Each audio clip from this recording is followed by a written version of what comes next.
إن الحمد لله نحمده ونستعينه ونستغفره ونعوذ بالله من شرور أنفسنا ومن سيئات أعمالنا. من يهده الله فلا مضل له ومن يضلل فلا هادي له، وأشهد أن لا إله إلا الله وحده لا شريك له، وأشهد أن محمدا عبده ورسوله. يا أيها الذين آمنوا اتقوا الله حق تقاته ولا تموتن إلا وأنتم مسلمون.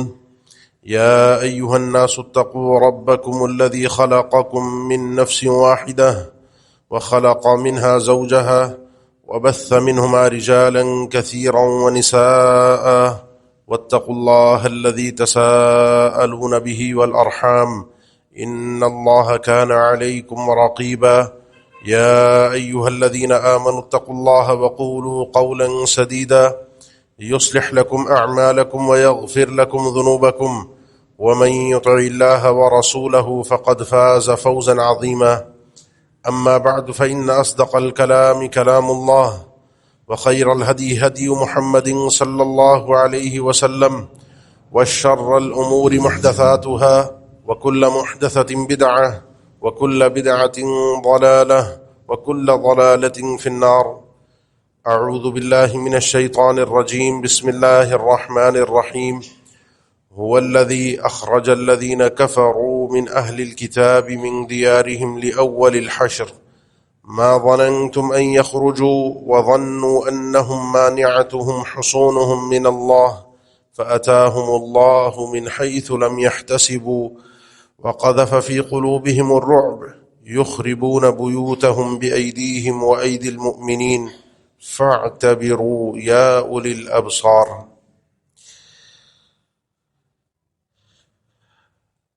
بعض موقعوں پر رب العالمین اپنے وجود کو بھی ثابت کرتا ہے، محسوس کرواتا ہے بندے کو، اور اپنے دین اسلام کے سچے ہونے کو دلائل یقینیہ عقلیہ کے ساتھ رب العالمین ہمارے سامنے پیش کرتا ہے تاکہ حجت تمام ہو جائے، بات پوری ہو جائے، انسان یہ نہ کہہ سکے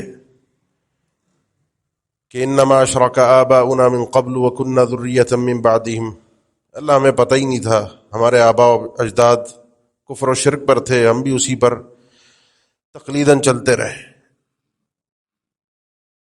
بعض موقعوں پر رب العالمین واضح اور صریح نشانیاں جو قرآن مجید میں بیان ہوئی ہوتی ہیں ان کی حقیقی شکل و صورت ہمارے سامنے لے آتا ہے۔ آج جو اسلام کے حوالے سے اور رب العالمین کے محسوس کرنے کے حوالے سے جو بات آپ سے کرنی ہے وہ اس تناظر میں ہے کہ پچھلے ہفتے میں آپ نے سنا ہوگا، دیکھا ہوگا، پڑھا ہوگا امریکہ کے ایک جزیرے کے متعلق، اور وہاں جانے والے لوگ اور شخصیات، جس کو پتہ ہے، نہیں پتہ اللہ تعالیٰ ہم سب کو محفوظ رکھے۔ وہ کس قسم کی بڑے بڑے نام، بڑے بڑے دنیا کے لیڈر، اپنے آپ کو مہذب کہنے والے، دنیا کے کرتا دھرتا، اپنی بدماشی، اپنا رعب دنیا پر چلانے والے، اور حقیقت میں وہ حیوانوں سے بھی بدتر، درندوں سے بھی گئے گزرے، ان کا سلوک، ان کے اندر کا جو چھپا ہوا رخ یا چھپی ہوئی جو اندر کی تصویر ہے وہ نکل کے سامنے آتی ہے تو انسان کے رونگٹے کھڑے ہو جاتے ہیں۔ مجھے یہ سیکھنے کو ملا، مجھے سمجھنے کو ملا ان ساری باتوں سے کہ رب العالمین نے یہ وعدہ کیا ہے کہ وَلِلَّهِ الْعِزَّةُ وَلِرَسُولِهِ وَلِلْمُؤْمِنِينَ وَلَكِنَّ الْمُنَافِقِينَ لَا يَعْلَمُونَ مَنْ كَانَ يُرِيدُ الْعِزَّةَ فَلِلَّهِ الْعِزَّةُ جَمِيعًا أَيَبْتَغُونَ عِنْدَهُمُ الْعِزَّةَ فَإِنَّ الْعِزَّةَ لِلَّهِ جَمِيعًا۔ یہ لوگ تلاش کرنے جاتے ہیں اپنی عزت کو، اپنے مقام، مرتبے اور شان بنانے کے لیے کافروں کے پاس۔ عزت تو ساری ملکیت اللہ کی ہے، جو عزت چاہتا ہے، جو شان چاہتا ہے، کوئی مقام چاہتا ہے، تو عزت تو صرف اللہ کی ملکیت میں ہے۔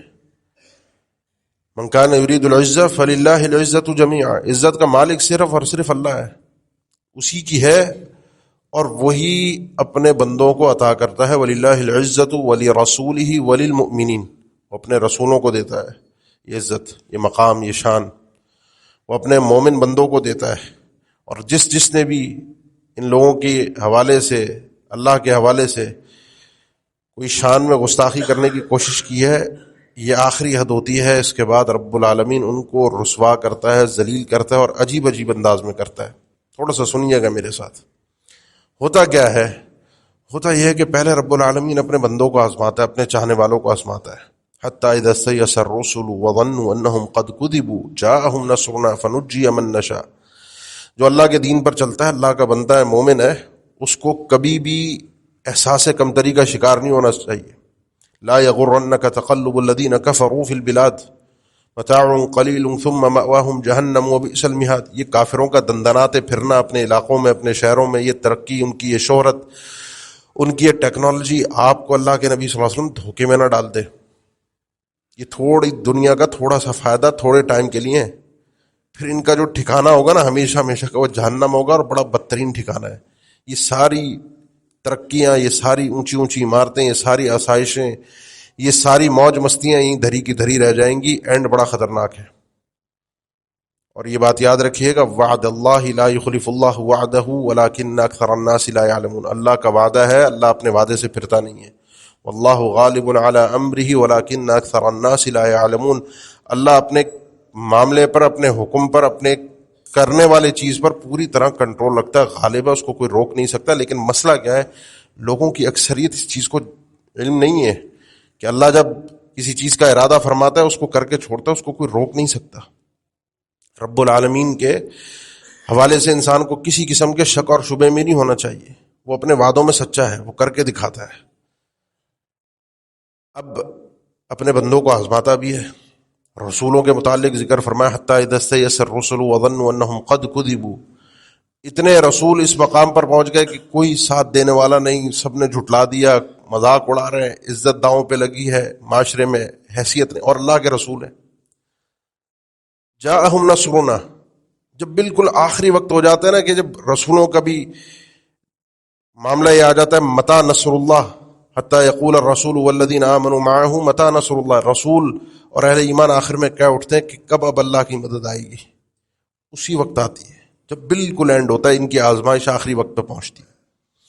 اور اس کی مدد کے کئی ایک مظاہر ہیں جو ہم نے دنیا میں دیکھے ہیں، لیکن رب العالمین نے بھی قرآن مجید میں کئی مقامات پہ بیان فرمایا۔ دو مقام آپ کے سامنے رکھتا ہوں کہ اللہ کی مدد کس انداز میں آتی ہے۔ اللہ نے فرمایا ایک سورہ حشر میں، هو الذی اخرج الذین کفروا من اہل الکتاب من دیارہم لاول الحشر۔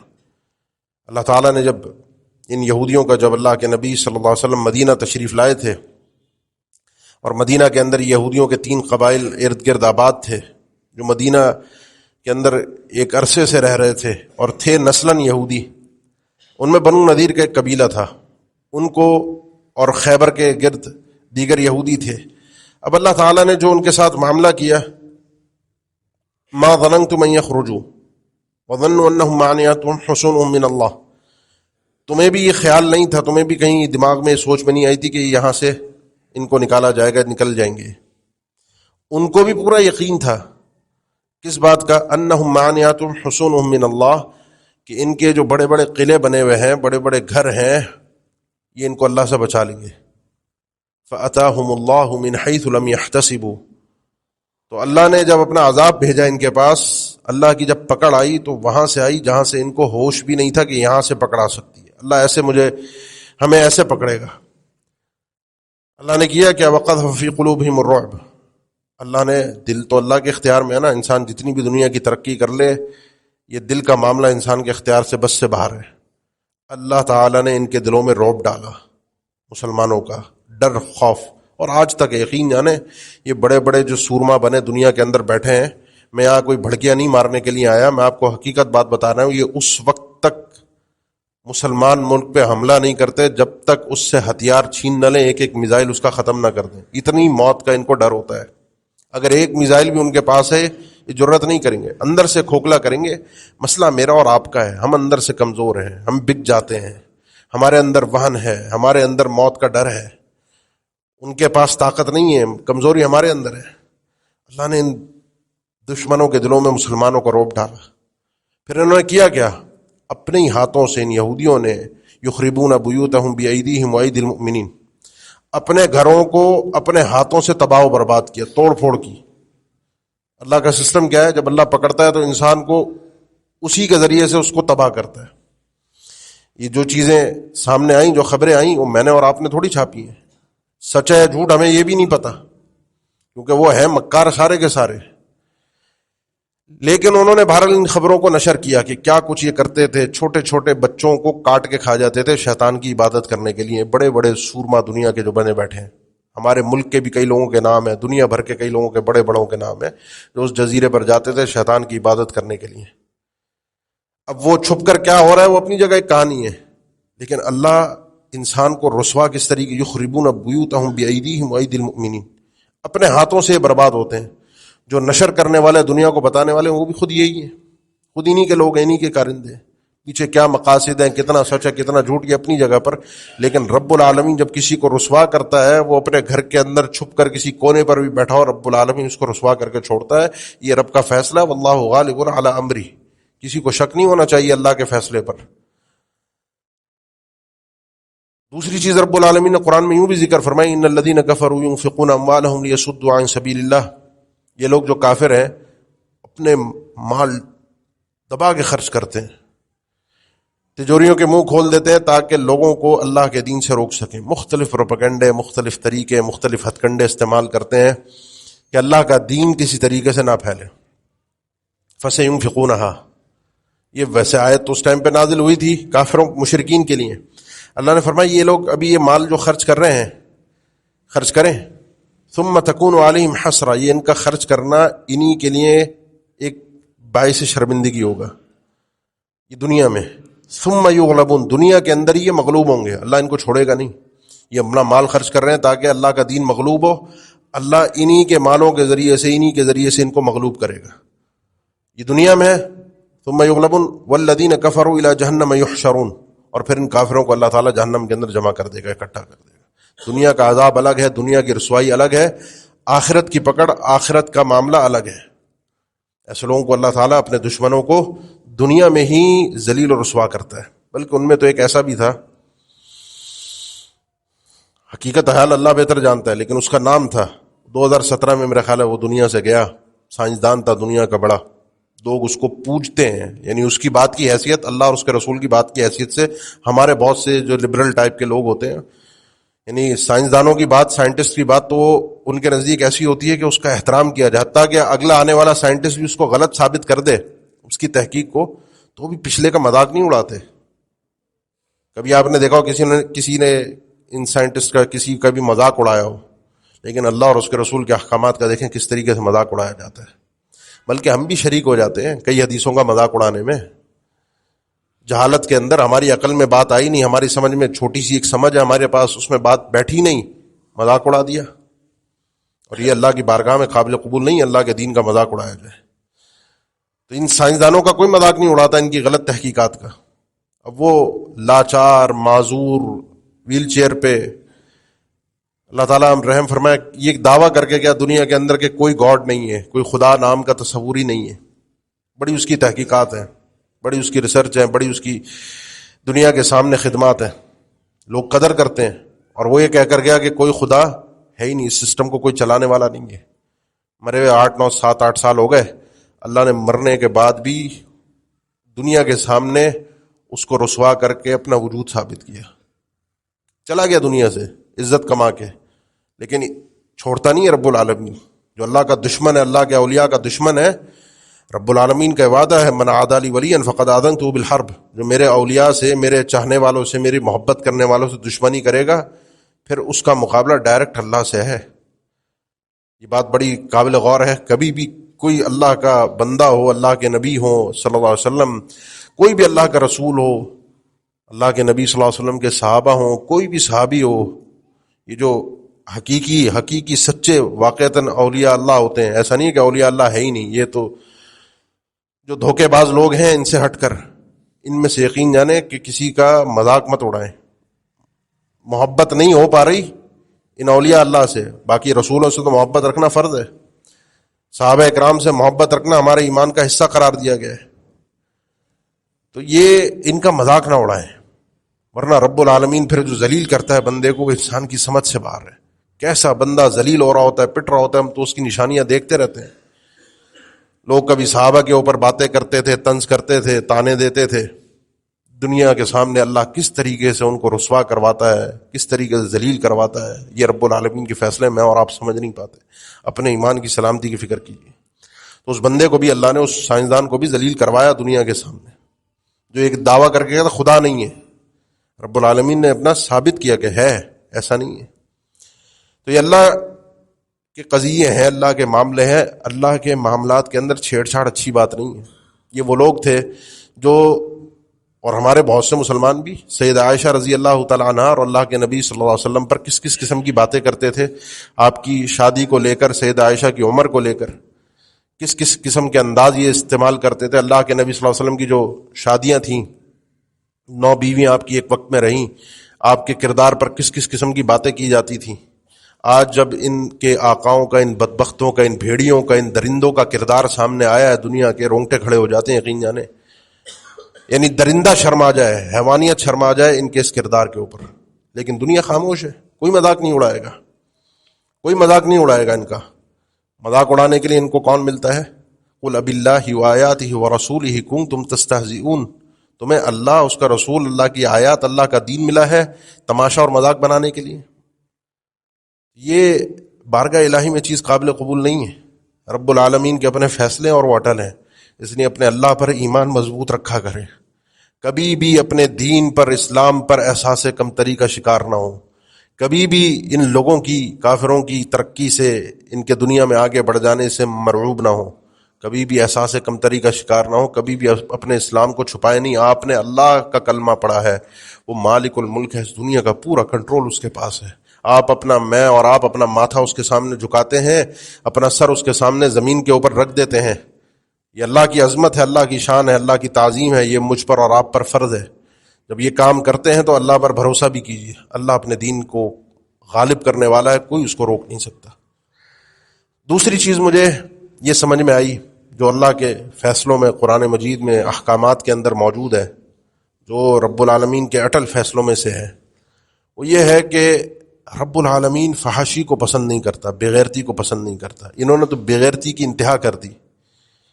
معاشرے میں گناہ ہوتے ہیں, یہ بات ذہن میں رکھیں.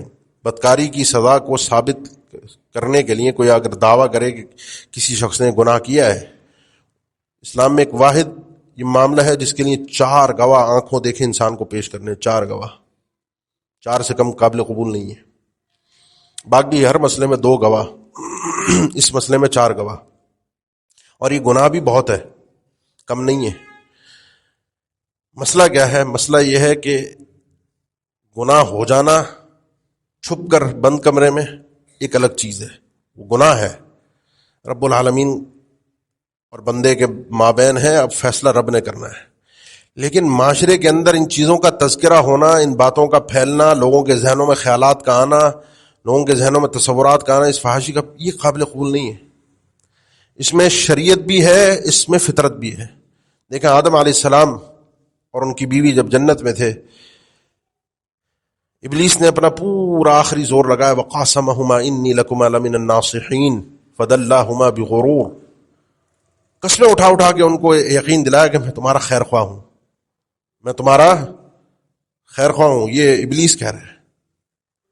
اور ان کو دھوکے سے وہ اس درخت کھانے کے اوپر لے آیا مجبور کر کے, کہ وہ درخت جس سے رب العالمین نے منع فرمایا. دھوکہ اس نے یہ دیا کہ هل ادلک علی شجرۃ الخلد وملک لا یبلی. اے آدم میں تمہاری رہنمائی کر رہا ہوں ایک ایسے درخت کی طرف, اگر تم نے اس کا پھل کھا لیا تو تم اس جنت میں ہمیشہ ہمیشہ رہو گے, کبھی نہیں نکلو گے. اور جبکہ رب العالمین نے پہلے وعدہ ذکر کیا اپنا, ہمیں بتایا قرآن مجید میں, ان لک الا تجوع فیہا ولا تعری وانک لا تظمأ فیہا ولا تضحی. بھائی جس دنیا کے اندر آج ہم رہ رہے ہیں نا، جن 4 چیزوں کے لیے ہم سارا صبح سے رات تک خوار ہوتے ہیں، لفظ مناسب نہیں ہے لیکن سمجھیں اس چیز کو، بھوک، ان لک الا تجوع ولا تعرى، لباس، پانی، وانک لا تظمأ فیہا ولا تضحى، اور کوئی مشقت، کوئی پریشانی، ٹینشن، دھکے کھانا. جنت میں اطمینان ہے، سکون ہے، کھانا پینا، لباس، سکون، اطمینان، ٹینشن فری زندگی، بڑی سعادت مند زندگی. یہ جنت میں اللہ نے آدم علیہ السلام کو فرمایا کہ ہم نے تمہیں دی ہے. اس نے کہا کہ اگر یہ ہمیشہ کے لیے چاہیے تو یہ کھا لو اور میں تمہارا خیر خواہ ہوں.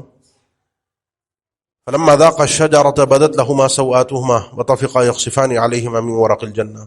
جیسے آدم علیہ السلام اور ان کی بیوی نے اس درخت کے پھل کو چکھا، اس کے اگلے ہی لمحے وہ جنت کی نعمتیں ختم ہو گئیں، وہ جسم کے اوپر جو جنت کا لباس تھا وہ غائب ہو گیا.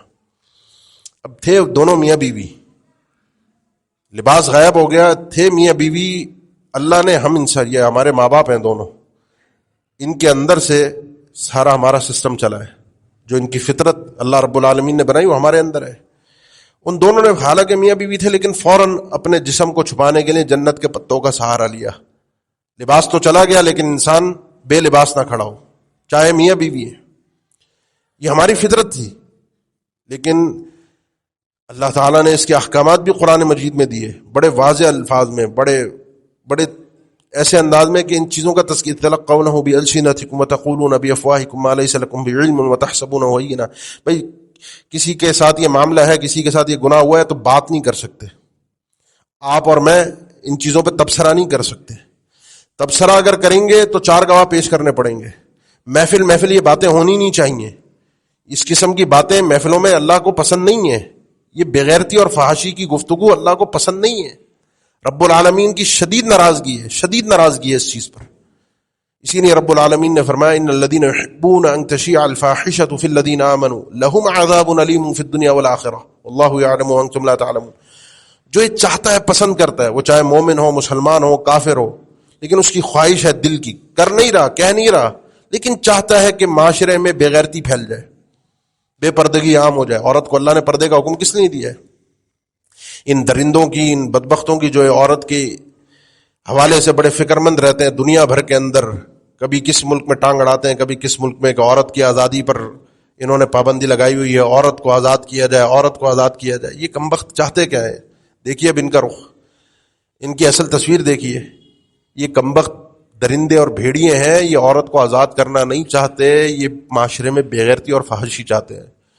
جو بھی اللہ کی بندی ان بدبختوں کا کردار دیکھے اور اپنے اللہ کے فرامین سمجھے، یقین جانے کہ اس کو یقین آ جائے گا کہ میرے رب نے مجھے کیوں پردے کا حکم دیا ہے، میرے رب نے کیوں مجھے نگاہوں کو نیچے رکھنے کا حکم دیا ہے، رب العالمین نے ہم مردوں کو کیوں نگاہیں نیچے رکھنے کا حکم دیا ہے، ہماری بہن بیٹی ماں کو کیوں رب العالمین نے پردے کا حکم دیا ہے. انسان کو سمجھ میں آئے گی بات، اللہ کے دین کی، ان احکامات کی حقیقی گہرائی سمجھ میں آئے گی کہ رب العالمین کو معاشرے میں یہ بغیرتی، فحاشی یہ پسند نہیں ہے. طہارت، پاکیزگی، تزکیہ، معاشرے کے اندر صاف ستھرے دماغ اور سوچ والے لوگ، جن کی نگاہوں کے سامنے سے گناہ نہ گزریں، جن کے کانوں کے اندر گناہوں کی آواز نہ پڑے.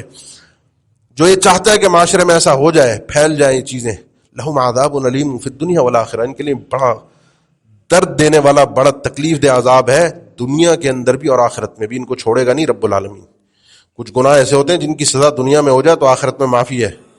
کچھ گناہ ایسے ہیں کہ جو چلو رب العالمین نے اگر دنیا میں سزا نہیں دی تو آخرت میں سزا سے بندہ نمٹ جائے گا. لیکن کچھ گناہ ایسے ہیں دنیا میں بھی رب العالمین ان کی سزا دیتا ہے اور آخرت میں بھی الگ سے سزا ہوتی ہے. وہ اتنے گھنونے جرم ہوتے ہیں، جن میں سے ایک جرم یہ ہے.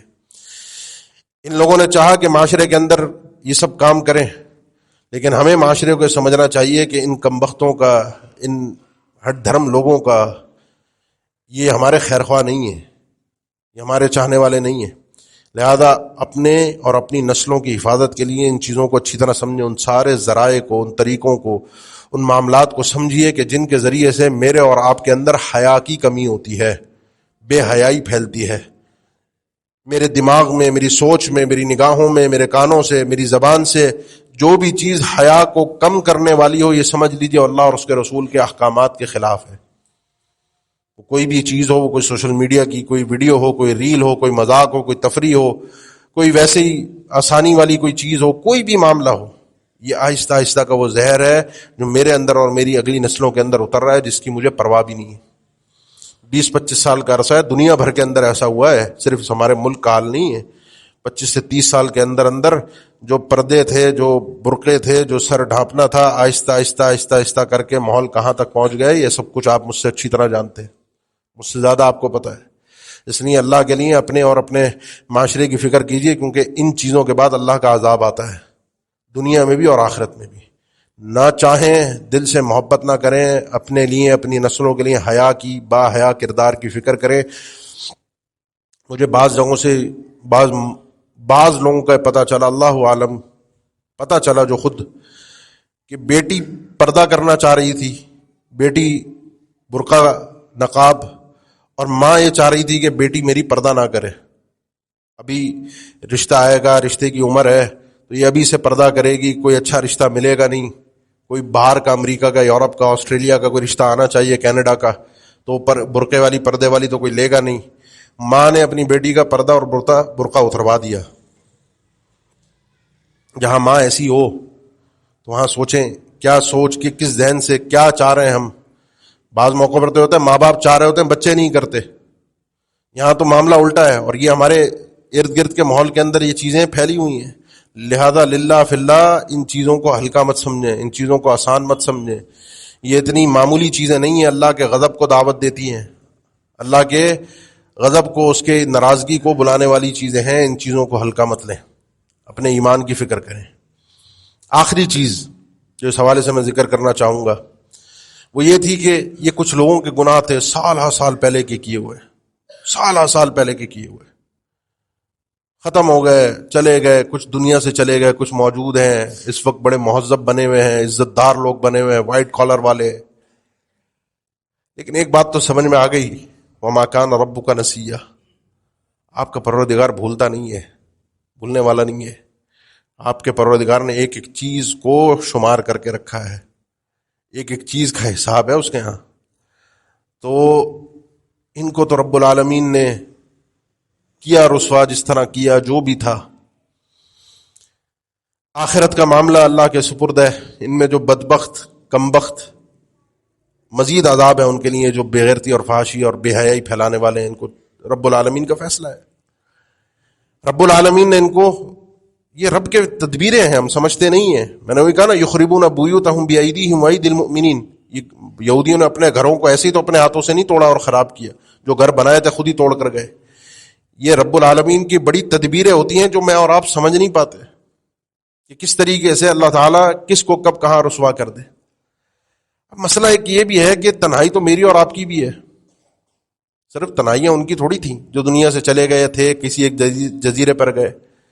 میں اور آپ بھی، بہت سے لوگ باہر ملکوں کے سفر کرتے ہیں تجارت کی غرض کی خاطر، نوکری کی غرض کی خاطر۔ میری اور آپ کی بھی اپنی تنہائیاں ہیں، ہمارے بھی موبائل ہیں، ان کی بھی ہسٹری ہے، کیا دیکھتا ہوں، کیا سرچ کرتا ہوں، کیا چیزیں میرے پاس ہیں۔ تنہائی میں جب اکیلے میں ہوتا ہوں میں کیا کرتا ہوں، مجھے لگتا ہے مجھے کوئی نہیں دیکھ رہا، لیکن مسئلہ یہ ہے کہ اسی وقت مجھے رب العالمین دیکھ رہا ہوتا، اس وقت رب کے علاوہ کوئی اور نہیں دیکھ رہا ہوتا۔ وہ میری تنہائی ہے۔ وہ جو میری تنہائی ہے نا، یہ کھل کے ضرور سامنے آئے گی، ایسا نہیں ہے کہ نہیں آئے گی، لازمی سامنے آئے گی۔ یوم تبلی السرائر، یہ سارے جو چھپی ہوئی چیزیں ہیں نا، کل قیامت کے دن بندے کے سامنے سب کچھ واضح کی جائیں گی، سب کچھ اسے دکھائے۔ یونبأ الانسان بما قدم واخر بل الانسان علی نفسہ بصیرہ، انسان کو ایک ایک چیز کی، ایک ایک قدم کی، ایک ایک معاملے کی خبر دی جائے گی کل قیامت کے دن اللہ کے سامنے کھڑا کر کے۔ اور انسان ہی ہے اعلیٰ نفسی بصیرہ، اس کو سب کچھ پتہ ہے اپنے متعلق، سب سے زیادہ انسان اپنے آپ کو خود جانتا ہے۔ رب العالمین تو ہمارا پیدا کرنے والا جانتا ہی اصل میں وہ ہے ہمیں، لیکن میں اپنے آپ کو جانتا ہوں، آپ اپنے آپ کو میں نہیں جانتا، آپ مجھے نہیں جانتے۔ یہاں تو آپ بھی میرے سامنے شریف ہیں، میں بھی آپ کے سامنے شریف ہوں۔ ہماری تنہائیاں کیا ہیں وہ سب ہم جانتے ہیں، خود ہر شخص اپنے بارے میں اچھی طرح جانتا ہے۔ یہ یقین جانیے صرف اور صرف اللہ کا پردہ ہے، ستر ہے۔ اس ستر سے، اس پردے سے دھوکے میں نہ آ جائے انسان کہ کچھ نہیں ہوگا۔ اللہ تعالیٰ بڑا غفور رحیم ہے، کسی کو پتہ نہیں چلے گا، کسی کو معلوم نہیں ہوگا۔ یقین جانیے رب العالمین پردہ رکھتا ہے، اللہ رکھے ہم پر پردہ، ہم کوئی بہت معصوم، کوئی بڑے کوئی نیک پاک باز نہیں ہیں. اللہ ہم پہ پردہ رکھے اپنا, دنیا میں بھی رکھے آخرت میں بھی رکھے. اللہ ہم پہ یہ رسوائی اور ذلت کا عذاب مسلط نہ کرے. لیکن انسان کو بھی لمٹ کو کراس نہیں کرنا چاہیے. ایک لمٹ ہے تنہائی کی, کراس کر جائیں گے رب العالمین کا قانون ہے, رسوا کرتا ہے وہ دنیا میں بھی آخرت میں. بڑے بڑے اچھے اچھے لوگ رسوا ہوئے. اس لیے ان کمبختوں کو جو یہ بڑے مہذب بنے ہوئے تھے, عزت دار بنے ہوئے تھے, وائٹ کالر والے بنے ہوئے تھے, رب نے ذلیل کیا یا نہیں کیا؟ رب, میں نے جہاں سے بات شروع کی تھی ساری باتیں میری ایک ساتھ جڑی ہوئی ہیں کڑی میں. اپنے آپ کو, اپنی تنہائی کو پاک کیجیے. اس دنیا کے اندر بھی رب رسوا کر سکتا ہے, آخرت میں بھی رسوا کر سکتا ہے, پردہ بھی رکھتا ہے. ورنہ نام اعمال تو سامنے آئے گا ہی آئے گا. ہر ایک بندے کے سامنے اس کا نام اعمال پیش کیا جائے گا. وَكُلَّ إِنسَانٍ أَلْزَمْنَاهُ طَائِرَهُ فِي عُنُقِهِ وَنُخْرِجُ لَهُ يَوْمَ الْقِيَامَةِ كِتَابًا يَلْقَاهُ مَنشُورًا اقْرَأْ كِتَابَكَ كَفَى بِنَفْسِكَ الْيَوْمَ عَلَيْكَ حَسِيبًا. ہر انسان کے ساتھ اس کا نام اعمال جڑا ہوا ہے, جو کچھ کر رہا ہے اس میں نوٹ ہو رہا ہے. کل قیامت کے دن اس کے سامنے اس کا نام اعمال پیش کر کے کہا جائے گا اقرأ کتابک کفا بنفسک اليوم علیک حسیبا. یہ تیرا نام اعمال ہے, خود پڑھ, خود دیکھ, خود چیک کر, اپنا حساب خود کر, چیک کر. ووضع الكتاب فترى المجرمين مشفقين مما فيه ويقولون يا ويلتنا ما لهذا الكتاب لا يغادر صغيرة ولا كبيرة إلا أحصاها ووجدوا ما عملوا حاضرا. بڑا بھاری جملہ ہے, ووجدوا ما عملوا حاضرا. ساری انسانیت اپنے سامنے پائے گی جو کچھ اس نے کیا ہوگا, جو کچھ چھوٹا یا بڑا. کہے گا انسان, چیخے گا کہ کیا ہو گیا, یہ ایسا نام ہے اعمال ایک ایک چیز کے اندر درج ہے, نہ کوئی چھوٹی نہ کوئی بڑی, کچھ نہیں چھوڑا اس نے. اور میں ہوں گا اور میرے سامنے میرا نام اعمال ہوگا, چھوٹی ہو یا بڑی چیز ہو میرے سامنے ہوگی, میں خود دیکھوں گا. اب مسئلہ صرف یہ نہیں ہے کہ مجھے پیش کر دیا, دیکھ لیا. مسئلہ یہ ہے کہ سنفرغ لکم ایھا الثقلان. یہ آیت بڑی بھاری آیت ہے. اللہ تعالیٰ نے ہم جن و انسوں کو خطاب کیا کہ اے ثقلان, اے جن و انس, کل قیامت کے دن ہم تمہارے لیے بالکل فارغ ہوں گے. اللہ کو کوئی چیز مشغول نہیں کر سکتی. آج بھی رب العالمین مشغول نہیں ہے, لیکن یہ صرف ہمیں احساس دلانے کے لیے. اس دن تمہارا جس طرح کا حساب ہوگا, جس طرح کا معاملہ ہوگا, اس کی مثال سامنے نہیں آئے گی. وہ کانٹا ایسا ہے, وہ پہلے ترازو ایسا ہے کہ وَنَضَعُ الْمَوَازِينَ الْقِسْطَ لِيَوْمِ الْقِيَامَةِ فَلَا تُظْلَمُ نَفْسٌ شَيْئًا. یہ جو موازین قسط ہے, میزان عدل جو ہے, ہم جب اس کو لا کر رکھیں گے قیامت کے دن, اس ترازو کو ایسا تولے گا, ایسا تولے گا کہ ایک ذرہ بھی اس کے اندر تولے گا. فَمَن يَعْمَلْ مِثْقَالَ ذَرَّةٍ خَيْرًا يَرَهُ وَمَن يَعْمَلْ مِثْقَالَ ذَرَّةٍ شَرًّا. ذرہ بھی اس کے اندر تولے گا, ایک ذرہ معمولی سا ہوا میں اڑتا ہوا. اور انسان کے سامنے بھی ذرہ تلے گا. رب العالمین نے فرمایا فلا تظلم نفس شیئا, کسی بھی انسان پر کوئی ذرہ برابر بھی ظلم نہیں کیا جائے گا. ایک ایک چیز کا پورا پورا برابر حساب. ظلم نہیں ہے یقین, یعنی قیامت کا دن ہے ہی اللہ کے صفت عادل کو ثابت کرنے کے لیے. ظلم کسی پر نہیں ہے. تمہارا رب وما ربک بظلام للعبید ظلم نہیں کرے گا. جو میں نے کیا ہے وہ میرے سامنے ہوگا. وہ جو میں نے کیا ہے, کر رہا ہوں, وہ آج ہے میرا. وہ ابھی جو میں زندگی گزار رہا ہوں یہ ہے, یہ نام اعمال میں خود بھر رہا ہوں. یا عبادی انما ہی اعمالکم احصیھا لکم. اللہ تعالیٰ کا فرمان ہے حدیث قدسی صحیح مسلم کے اندر. اللہ تعالیٰ فرماتے ہیں میرے بندو, یہ تمہارے ہی اعمال تھے جن کو میں نے شمار کر کے گن کے اس کے اندر نامہ اعمال میں تم نے خود بھرا ہے, اس کو کوئی ظلم نہیں ہے. اب اس نامہ اعمال کے کل قیامت کے دن کھلنے کے بعد فمن وجد خیرا فلیحمد اللہ, جب یہ کھلا کوئی اچھائی مل گئی, کامیاب ہو گیا, اللہ کا شکر ادا کرے. ومن وجد غیر ذلک فلا یلومن الا نفسہ, اگر بچ نہ پایا, خیر نہ مل پائی, اس نامہ اعمال نے ایسا اس کو دھو کے رکھ دیا, تو کسی کو نہ کوسے, کسی کو گالی نہ دے کہ اس نے گمراہ کیا تھا, اس نے یہ کیا تھا, اس نے یہ کیا تھا. دنیا کے اندر تو ہم یہی ہوتا ہے نا, اپنی غلطی مانتے نہیں ہیں, فوراً کہانی دوسرے کے اوپر, اس کا یہ قصور, اس نے یہ کیا تھا, فلاں نے یہ کیا تھا, فلاں نے یہ کیا تھا. اپنی غلطی نہیں مانتے. لیکن کل قیامت کے دن نہیں ہوگا, ہم کسی پہ کہانی نہیں ڈال سکتے. فلا یلومن الا نفسہ, صرف اور صرف انسان پھر اپنے آپ کو ہی کوسے گا. اس کو کوسنا بھی چاہیے, اور صرف اپنے آپ کو ہی کوسے. فلا یلومن الا نفسہ, صرف اپنے آپ کو ملامت کرے. وہ ملامت جو کل قیامت کے دن کرنی آج کر لیں. یہ یقین جانیے رب العالمین سے کوئی بھی چیز مخفی نہیں ہے, ایک ایک چیز اس کے سامنے ہے. اس کا پردہ ہے مجھ پر اور آپ پر. اللہ وہ پردہ قائم رکھے. اپنے گناہوں کی توبہ کیجیے اور اپنی تنہائیوں کو پاک کیجیے. اپنے تنہائی کو, اپنے اکیلے پن کو صاف ستھرا رکھیے. اس میں صرف رب آپ کو دیکھ رہا ہے. اس میں آپ اور میں صرف اور صرف ایک اللہ کے سامنے ہے, کوئی اور نہیں ہے. لہذا اللہ کا جو احترام ہے, اللہ کی جو تعظیم ہے, اللہ کا جو مقام ہے, وہ انسان تنہائی میں ہی سمجھ سکتا ہے، ظاہر کر سکتا ہے۔ اسی لیے تنہائی کی عبادتیں سب سے زیادہ انسان کو فتنوں میں ثابت قدم رکھتی ہیں۔ تنہائی کی، اکیلے کی عبادتیں انسان کے لیے خاتمے بالخیر کا سبب بنتی ہیں۔ تنہائی کی عبادتیں کل قیامت کے دن انسان کے لیے اونچے مقام اور رفعت کا سبب بنیں گی، بلکہ دنیا سے جانے کے بعد بھی جب انسان چلا جاتا ہے اس کی شان، اس کی عزت میں مقام اور مرتبے کو بڑھانے کے لیے رب العالمین ایسی چیزوں کو مہیا کرتا ہے کہ اس بندے کا، جس کا تنہائی کسی کو پتہ نہیں تھی، بڑی پاک صاف تھی، وہ دنیا کو پتہ چلے کہ یہ نیک آدمی تھا۔ جیسے کچھ لوگوں کے دنیا سے جانے کے بعد ان کی جو تنہائیاں خراب تھیں، گندی تھیں، اللہ نے رسوا کیا، اسی طریقے سے رب العالمین دنیا سے جانے کے بعد نیک لوگوں کی نیکیوں کو دنیا کے سامنے لا کر ان کی عزت اور شان کو، مقام کو بڑھاتا ہے۔ وَلِلَّهِ الْعِزَّةُ، جہاں سے بات شروع کی تھی، وَلِلَّهِ الْعِزَّةُ وَلِرَسُولِهِ وَلِلْمُؤْمِنِينَ، عزت کا مالک صرف اور صرف رب العالمین ہے۔ وہ اپنے رسولوں کو دیتا ہے، اپنے مومنین چاہنے والے بندوں کو دیتا ہے، ان کے علاوہ کسی اور کے لیے عزت نہیں ہے، باقی سب کے لیے رسوائی ہے۔ اللہ تعالیٰ مجھے اور آپ کو سمجھنے کی توفیق دے۔ اقول قولی ھذا واستغفر اللہ لی ولکم وآخر دعوانا الحمد للہ رب العالمین۔